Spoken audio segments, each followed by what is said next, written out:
Je crois que normalement, là, c'est tout bon. Je crois que je peux le faire directement. Donc, normalement, Sébastien. Normalement, je pense que vous Ah, devez c'est. possiblement voir. Voilà, on Vous voit devez. bien. Il faut qu'à mettre en plein écran. Ok.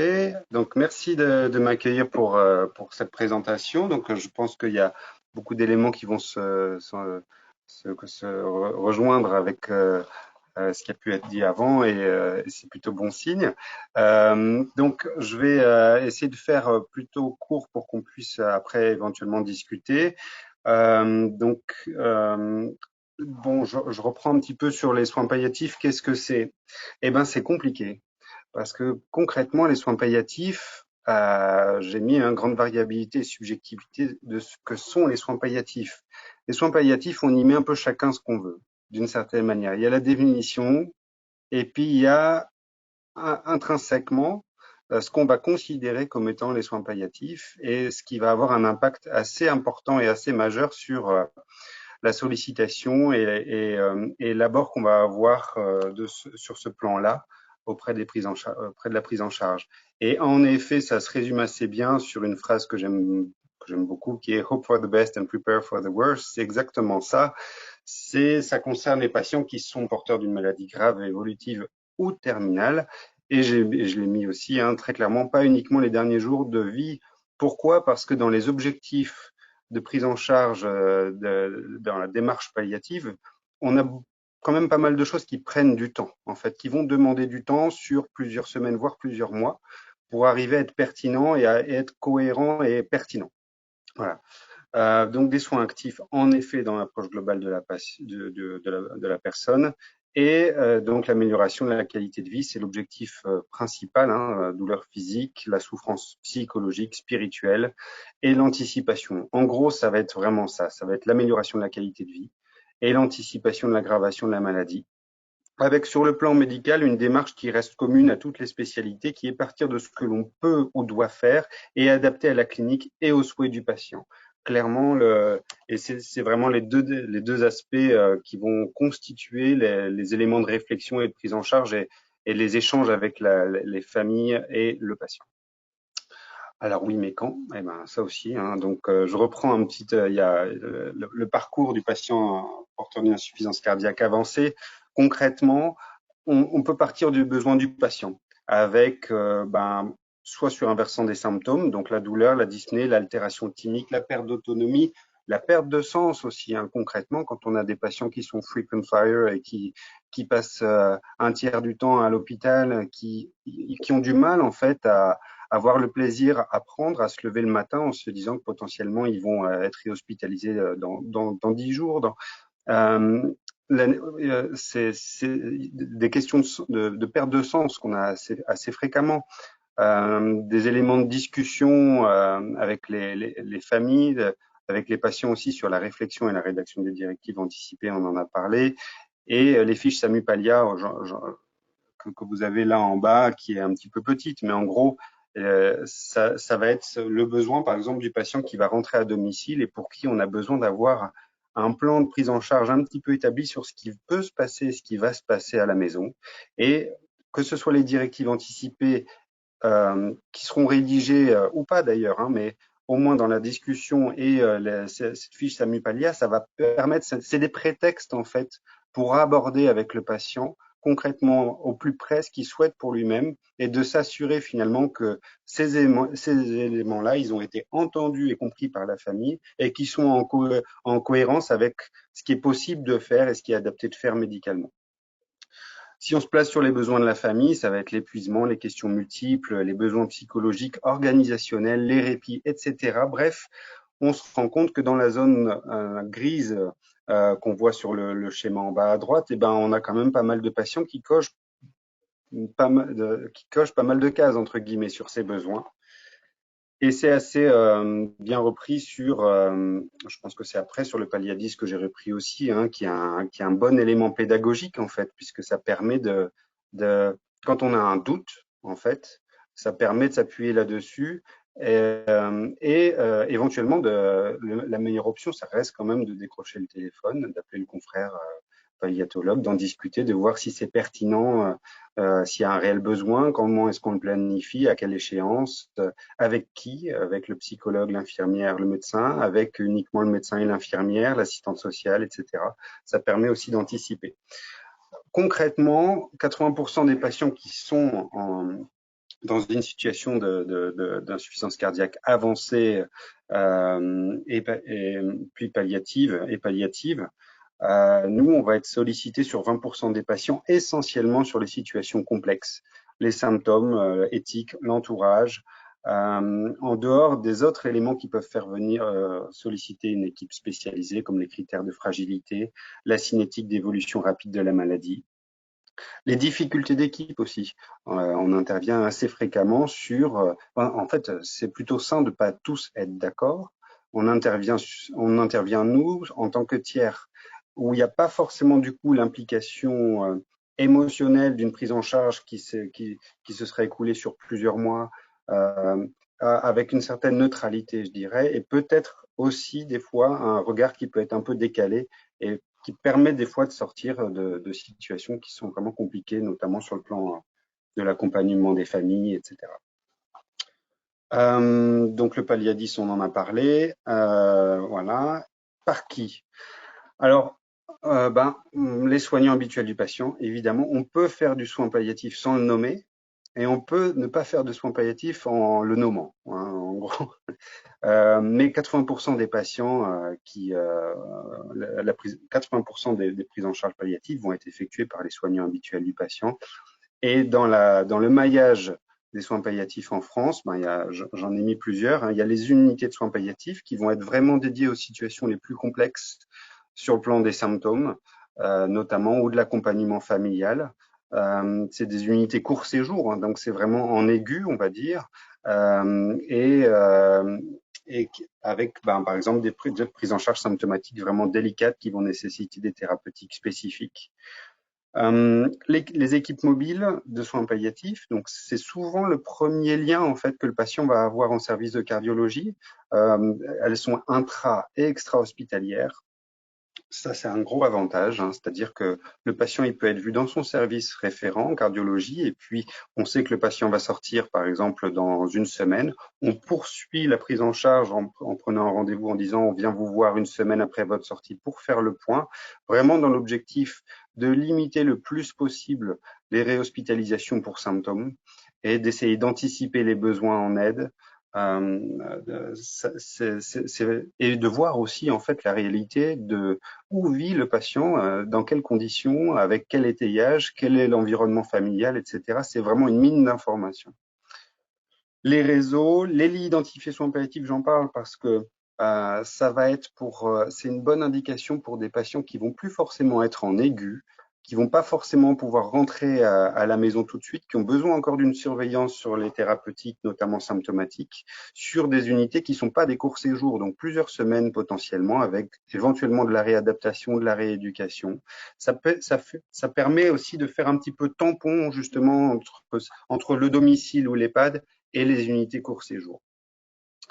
Et puis, bien sûr, le service d'hospitalisation à domicile. Le combo équipe mobile HAD, franchement, ça permet d'éviter des hospitalisations via les urgences ou des hospitalisations un peu en urgence. Ça permet vraiment un étayage qui est qualitatif quand il est possible, hein, quand ces équipes sont disponibles. Pourquoi c'est difficile de parler de soins palliatifs? Parce que il y a une certaine forme de faire médecine pour guérir et soigner le patient, mais quand on annonce les soins palliatifs, pour la plupart des patients, ceux qui n'ont pas été forcément confrontés de manière indirecte ou directe à des USP, par exemple, pour des proches, ils vont le voir comme je vais mourir dans la semaine.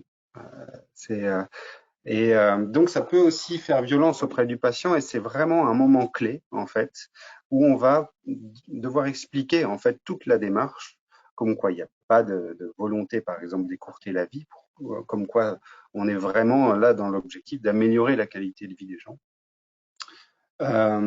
Et renoncer à guérir, alors je dirais oui, après, ça dépend vraiment de l'abord qu'on va avoir de la pathologie principale du patient. C'est-à-dire, si on fait le lien avec la cancérologie, se dire que par exemple un patient qui aurait une tumeur multimétastatique à terme, je crois qu'on le sait intrinsèquement.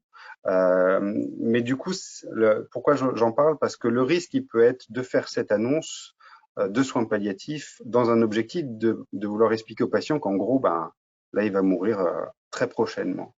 Et du coup, derrière, c'est compliqué pour nous d'intervenir parce que ben, notre démarche, elle est vraiment d'être vraiment plus en amont, plusieurs semaines, plusieurs mois.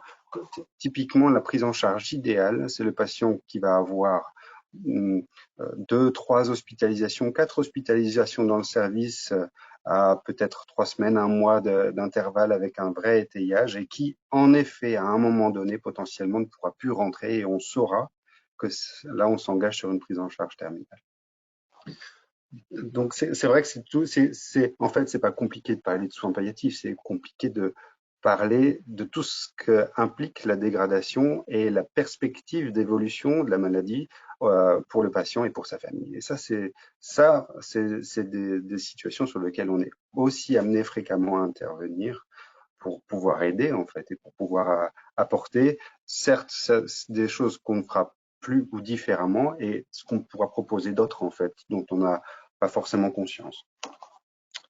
Le retentissement, ben évidemment, le patient il peut avoir une phase de choc, hein, être sidéré avec une décharge émotionnelle, puis on va avoir une phase d'adaptation avec le coping et les mécanismes de défense, le clivage, la maîtrise, la régression, l'isolation, enfin toute une série, ce qui est très intéressant sémiologiquement, parce que les comprendre, c'est aussi permettre à la fois d'avancer au rythme du patient et aussi et du patient et de la famille, parce que chacun a ses propres mécanismes de défense, puis au sein d'une fratrie, chacun peut aussi avoir des mécanismes différents.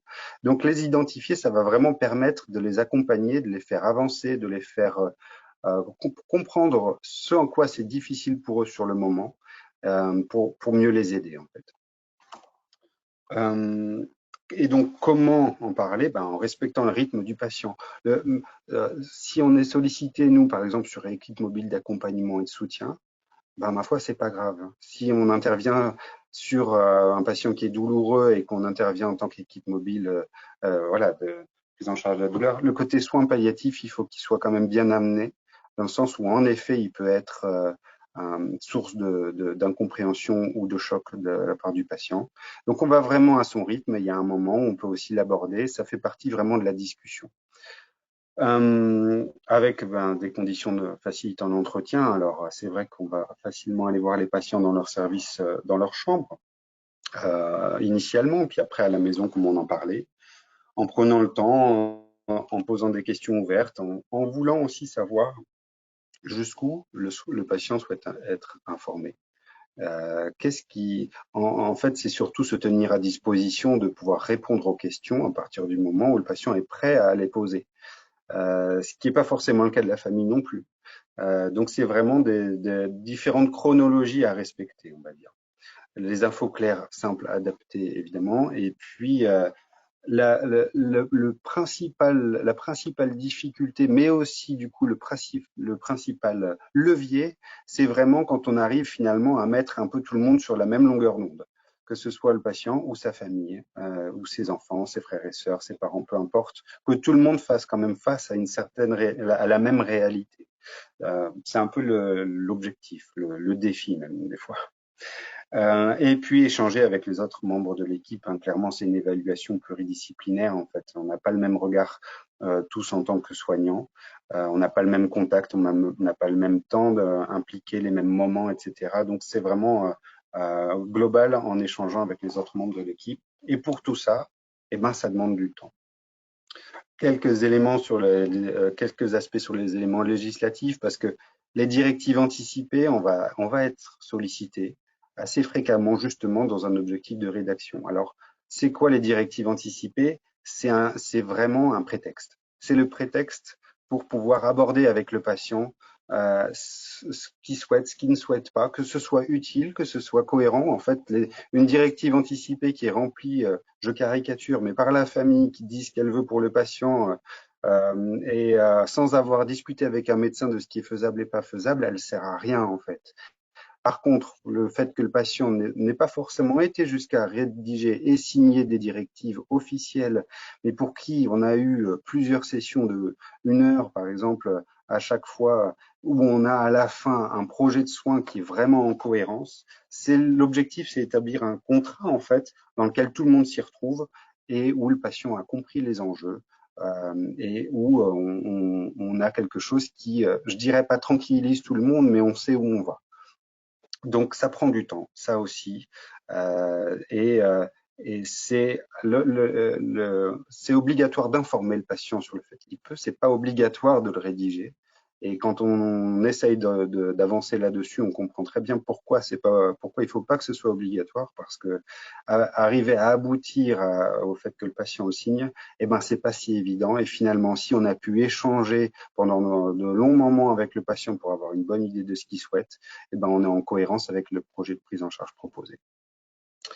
Il y a 2 moments où en fait elles peuvent pas être, elles sont pas applicables. Hein. C'est si jamais médicalement elles ont pas de sens, et en cas d'urgence, hein, si on fait un arrêt sur un arrêt cardiaque dans la rue, le SAMU, on ne pourra pas lui reprocher d'être intervenu et d'avoir fait tout ce qu'il faut pour les manœuvres de réanimation. Et après, par contre, une fois que le patient revient sur le service d'accueil des urgences, il faut les rechercher. Il faut savoir si le patient avait dit des choses ou pas sur ce qu'il souhaitait ou ce qu'il souhaitait pas. Un mot aussi sur la personne de confiance. Elle est désignée par le patient, l'information obligatoire, la désignation non, et il est porte-parole. Porte-parole de quoi? Porte-parole de ce que aurait souhaité le patient s'il avait été en mesure de pouvoir le dire.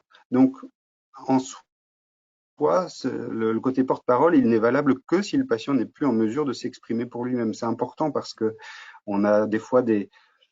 Pourquoi c'est important? Parce que c'est compliqué en tant que proche d'arriver à distinguer ce qui est de l'ordre de ce qu'on souhaite pour son papa, par exemple, de ce que lui veut pour lui-même. Ça, c'est une première difficulté. Et, euh, et, euh, et en fait, tant que le patient est en mesure de dire ce qu'il souhaite, eh ben, on va l'écouter, on va informer la personne de confiance de ce qui s'est dit. Elle peut participer, aider éventuellement à certaines décisions. Mais le lien principal reste quand même celui du direct avec le patient, que ce soit pour les directives anticipées ou pour la personne de confiance. Euh, et puis, du coup, j'ai repris aussi parce que clôture un petit peu quand même un des aspects qui est vraiment important pour nous, c'est pour arriver à faire tout ça, pour arriver à avoir un sentiment un lien de confiance avec le patient, ça prend du temps. Ça prend déjà, on le voit, pour vous citer un exemple, les patients quand on leur dit ah ben, là vous êtes douloureux, là c'est compliqué, on va pouvoir vous hospitaliser sur l'unité de soins palliatifs sur un temps de 1 semaine, 5 jours, le temps de stabiliser votre traitement.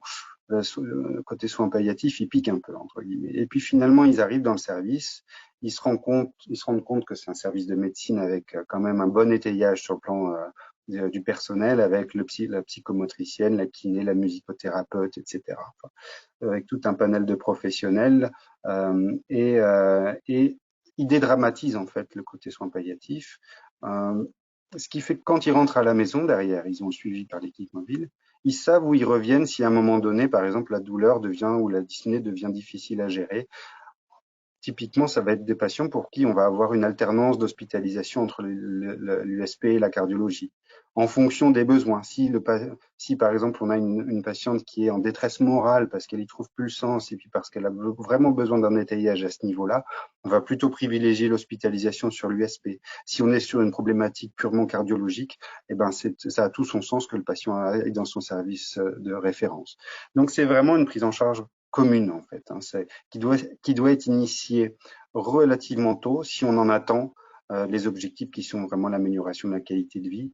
Là, sur cette étude, il montrait donc pas de changement sur la mortalité, c'est important.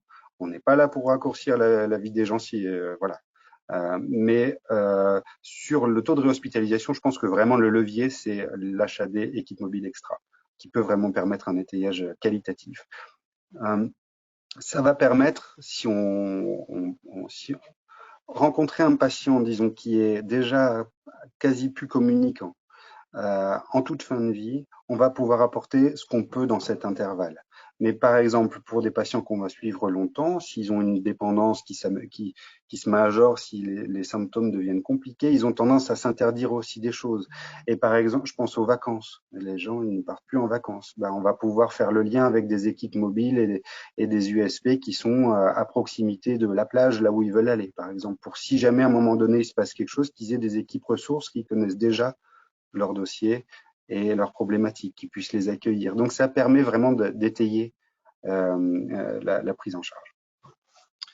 Et puis, voilà, j'ai fait assez court, hein, mais je ne sais pas si c'était trop court, non, 14 heures, parfait.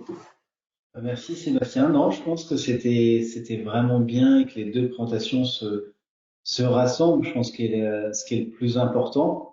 Moi, je vais commencer par une question. C'est est-ce que le mot palliatif est pas un peu désuet finalement et que je pense, enfin, j'ai pas tout l'historique en tête, mais on l'associe énormément à la fin de vie et dans le cancer. Et finalement, on voit bien qu'on est sur une prise en charge.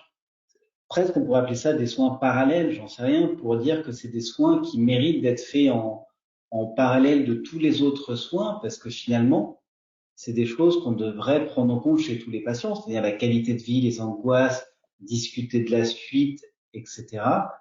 Et finalement, ce mot, peut-être qu'il nous dessert plus qu'il nous sert aujourd'hui.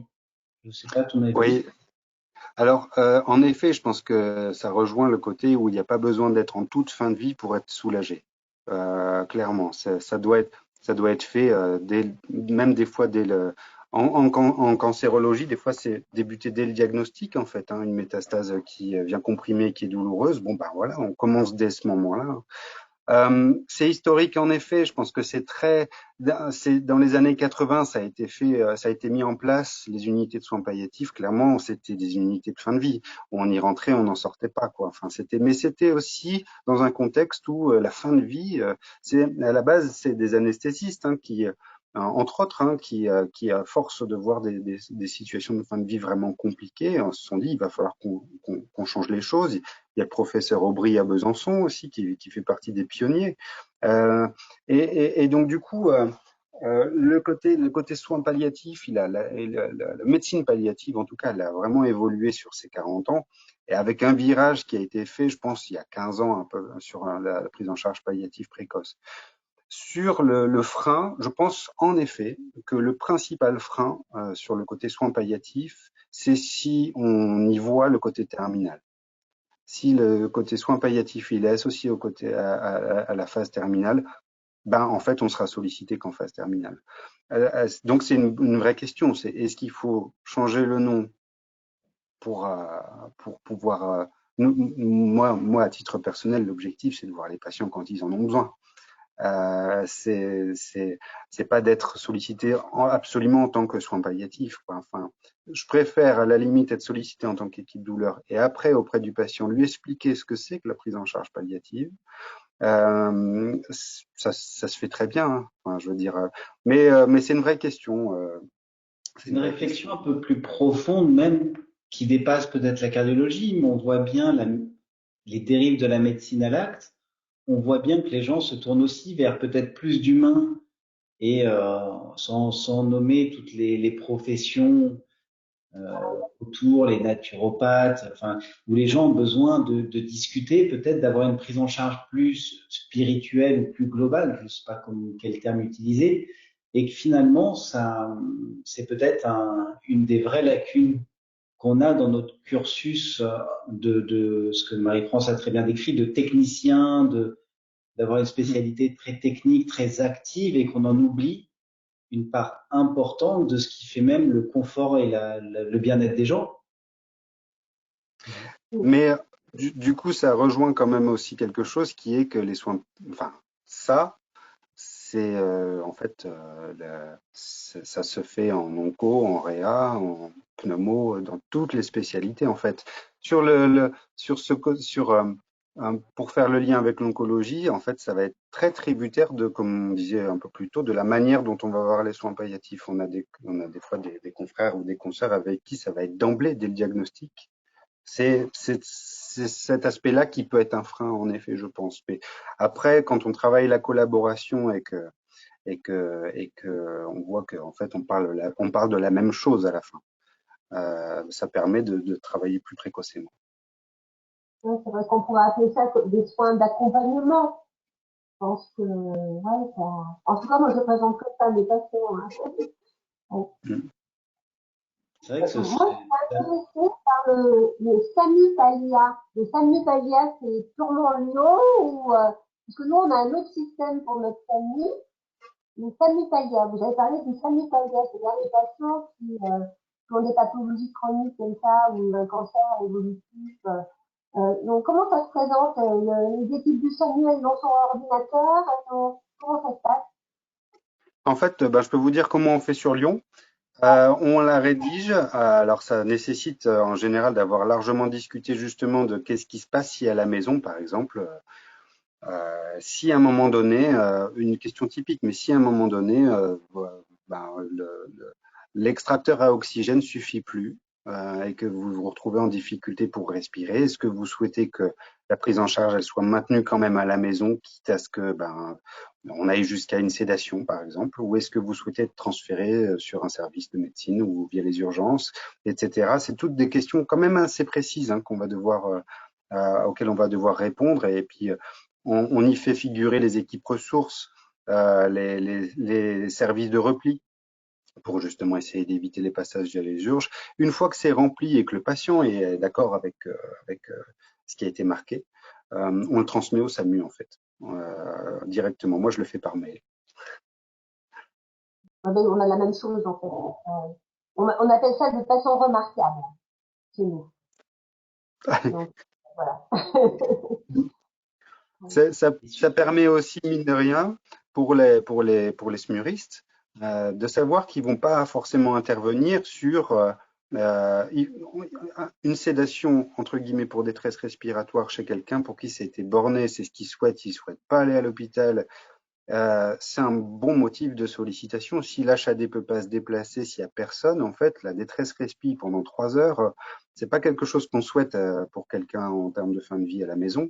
Et donc le SAMU, ils savent directement qu'en fait, ils vont être sollicités pour ça, quitte à ne pas transporter le patient sur les urgences. Donc, et en fait, alors je dis pas que ça se fait à chaque fois, hein, il y a le planifier, en discuter avant, puis être confronté à ce qui se passe en réalité quand ça arrive. Donc, les patients, ils peuvent aussi être transportés parce que la famille se sent pas en fait d'assumer ça à la maison, etc. Mais ça a permis quand même aussi de discuter de cette éventualité avec évidemment avec le patient, mais aussi avec la famille, avec ça permet encore une fois de plus d'anticiper, quoi. L'interaction des soins palliatifs avec l'âge dans l'insuffisance cardiaque, on sait qu'on a beaucoup de patients très âgés, très âgés. C'est eux qui vont énormément mourir. Finalement, est-ce que il faut être plus lâche avec les patients un peu plus âgés et moins recourir aux soins palliatifs? Est-ce que c'est quelque chose que vous avez en pratique? Ou alors il faut ne pas tenir compte de l'âge et être, entre guillemets, systématique? Euh, alors, il y a sur l'échelle Paliadis, il y a l'échelle Géronto-Paliadis, avec les spécificités gériatriques, du coup, de vulnérabilité notamment. Je crois que, indépendamment de l'âge, en fait, si le patient en a besoin, faut nous solliciter, hein. Je- enfin, moi, c'est comme ça que je le vois, très sincèrement. Ce sera pas les mêmes difficultés, ce sera pas les mêmes enjeux, mais Ouais, tout c'est ce qu'on fait, hein.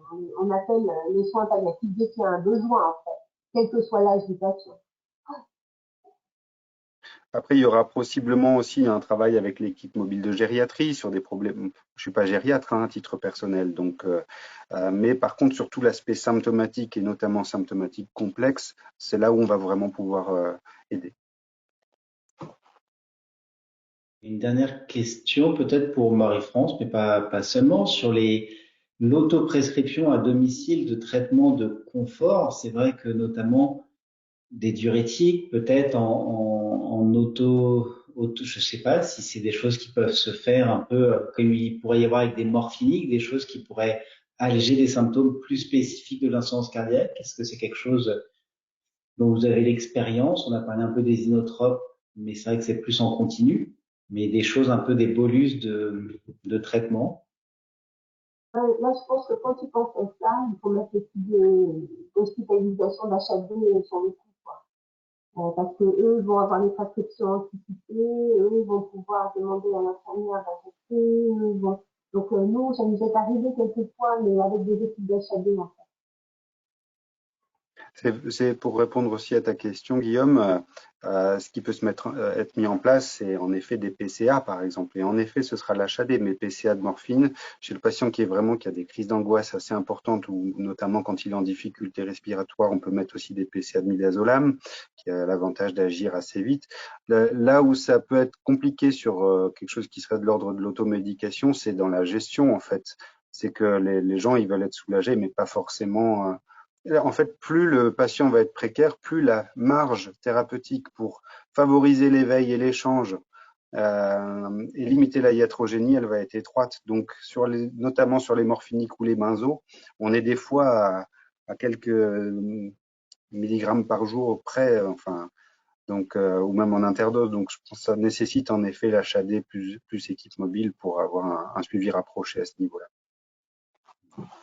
Merci. Je ne sais pas s'il y a d'autres questions dans des gens présents en ligne. Bah, si c'est pas le cas, je vous remercie. Je vous souhaite à tous de belles fêtes. Encore merci pour ces présentations qui seront en ligne très prochainement donc sur notre site Recatra. Et puis, bah, écoutez, je pense que ça répondra à beaucoup de questions. Et si vous êtes d'accord, je laisserai les gens vous recontacter s'il y a des questions ou des choses à préciser. Pas de problème. Avec plaisir. Merci beaucoup pour cette organisation. Merci beaucoup. Bonne fête. Merci beaucoup à Bonne tous. journée.